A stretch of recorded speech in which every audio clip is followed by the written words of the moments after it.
আসসালামু আলাইকুম। প্রিয় ফেসবুক বন্ধুরা এবং যারা আমাকে দেখছেন এবং দেখবেন, আমি একটা বিষয় আপনাদের দৃষ্টি আকর্ষণ করার জন্য এবং বর্তমান যারা অন্তর্বর্তীকালীন সরকার রয়েছেন তাদের নজরে আনার জন্য আমি বিষয়টাকে নিয়ে কথা বলার জন্য এসেছি।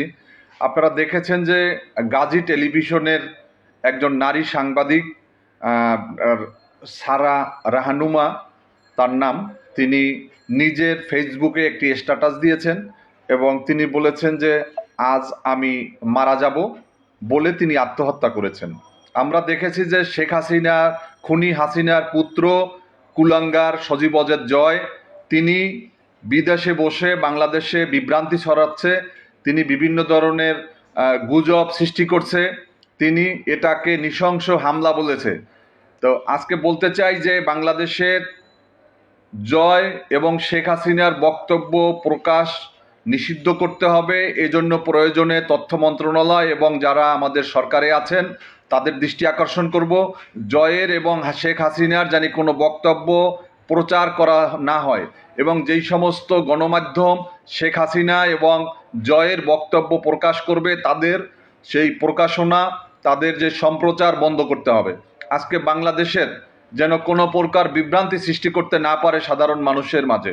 আমরা দেখেছি যে আওয়ামী লীগ এখন এক এক দিন এক একটা রূপে আবির্ভূত হচ্ছেন।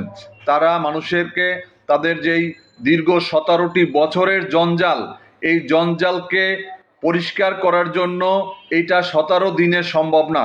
এটার জন্য অন্তর্বর্তীকালীন সরকারকে সময় দিতে হবে, আমাদের ধৈর্য ধরতে হবে। আমি দেখেছি যে প্রেস ক্লাবের সামনে, প্রধান উপদেষ্টার বাড়ির সামনে, অফিসের সামনে এই শেখ হাসিনার সময়ে দেখেছি যারা শেখ মুজিব এবং হাসিনার ছবি বহন করে বিভিন্ন দাবি দেওয়া নিয়ে মাঠে ছিল, তারাই আজকে নতুন করে ভোল পাল্টিয়ে তারা বিভিন্ন দাবি দেওয়া নিয়ে হঠাৎ সরব হয়েছে। তাদেরকে বলতে চাই, আপনাদের সবারই এই 17 বছরে অনেকের অনেক দাবি দেওয়া রয়েছে, অনেক কিছু তাদের চাওয়া রয়েছে, পাওয়া রয়েছে, কিন্তু আপনারা হঠাৎ করে এই অন্তর্বর্তীকালীন সরকারকে বিভ্রান্ত করবেন না, তাদের ব্যাপারে মানুষের মাঝে কোনো প্রকার বিভ্রান্তি সৃষ্টি করবেন না।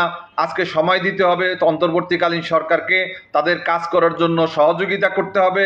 আমি আমাদের যেই সমস্ত ভাই বন্ধুরা, আমাদের ছাত্র ভাইয়েরা, যুবক ভাইয়েরা, কৃষক, শ্রমিক, ছাত্র জনতা যারা 5 তারিখ পর্যন্ত বিগত সময়ে যে আন্দোলন সংগ্রামে দল মত বর্ণ গোত্র নির্বিশেষে রাজপথে ঝাঁপিয়ে পড়েছিলেন, তাদের উদ্দেশ্যে বলতে চাই যে আমাদের লড়াই এখনো শেষ হয়নি।